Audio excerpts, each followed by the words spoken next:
यह असंभव लगता है, इस द्वीप पर इस तरह का एक शहर बनाना। सच में इसकी इमारतों को देखो, ये किसी आधुनिक शहर जैसा दिखता है। नूक के बाहर जाने वाली कोई सड़कें नहीं हैं।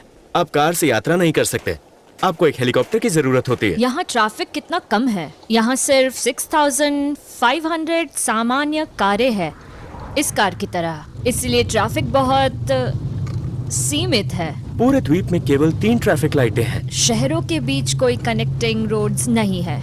आप केवल शहरों के भीतर ही गाड़ी चला सकते हैं। हम ज्यादातर प्लेन या बोट का इस्तेमाल करते हैं। पूरे द्वीप पर केवल एक ही मॉल है, ग्रीनलैंड का एकमात्र शॉपिंग मॉल। यह दुनिया के सबसे बड़े द्वीप पर एकमात्र मॉल है।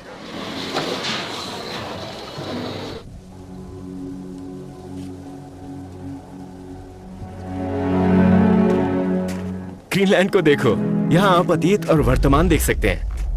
अद्भुत। इन सभी इमारतों के रंग का एक मतलब है।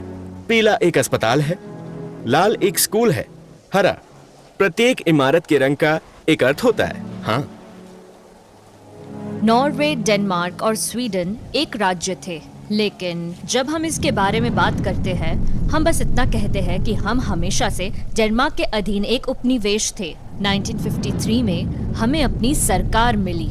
2009 में हमें अपनी स्वशासन सरकार मिली, यानी कि हम थोड़ा और स्वतंत्र बन गए हैं, लेकिन हम अभी भी पूरी तरह से डेनमार्क के अधीन हैं। हम डेनमार्क साम्राज्य के अधीन एक आजाद देश है। क्या आपके पास डेनिश पासपोर्ट है? हाँ, हमारे पास डेनिश पासपोर्ट है।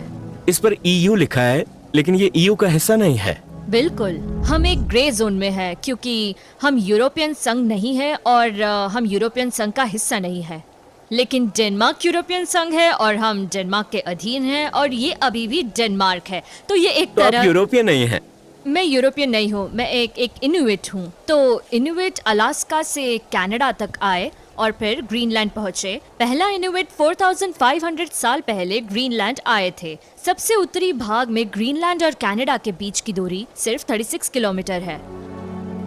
ग्रीनलैंड की 80% सतह बर्फ से ढकी हुई है, हमारी बर्फ की चादर के साथ। उस हिस्से में सिर्फ बर्फ है, लेकिन किनारों पर हमारे पास पहाड़ और फियोर्ड्स हैं, जिससे ये हरा हो जाता है। हाँ, तो शब्द कयाक या कायाक एक ग्रीनलैंड शब्द है। हम ही है जिन्होंने कायाक का आविष्कार किया था। ये असली ओरिजिनल कायाक है। तो ये हमारी राष्ट्रीय पोशाक है। बीते दिनों में हम इसी तरह के कमरे में रहा करते थे। हमारे बिस्तर हिरन की खाल से बने थे। कई ग्रीनलैंड वासी, मैं नहीं, आज भी यहाँ आए उन विदेशियों की सराहना करते हैं जिन्होंने सभी को ईसाई बना दिया। अभी भी ये एक ब्रेन वॉशिंग सोसाइटी है। मैं इसे कैसे समझाऊं? ये एक तरह से ब्रेन वॉश करने जैसा है। तो मेरा दृढ़ विश्वास है कि हम स्वतंत्र हो जाएंगे जब ज्यादा से ज्यादा लोग जागरूक होंगे और जानेंगे कि हम वास्तव में कौन है, और ग्रीनलैंडर्स के रूप में और भी गौरवान्वित महसूस करना शुरू करेंगे। हाँ, तो ग्रीनलैंड के संसाधन क्या हैं? तो अभी हमारे पास मछली पकड़ने का उद्योग है, लेकिन हर मछली डेनमार्क से एक्सपोर्ट की जाती है। तो डेनमार्क हमारे मछली पकड़ने के उद्योग से खूब पैसा कमा रहा है। हमारी दूसरी आया है टूरिज्म।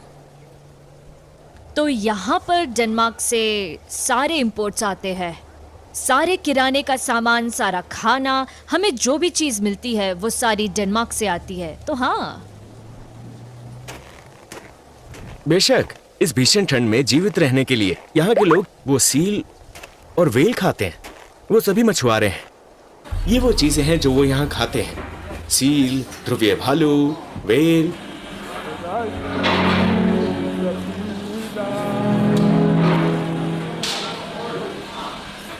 यहाँ शहर के मछुआरे हैं, वो सभी अब निकल रहे हैं। हाँ, जाओ और लगभग 400-500 किलो मछलियाँ ले आओ। हाँ,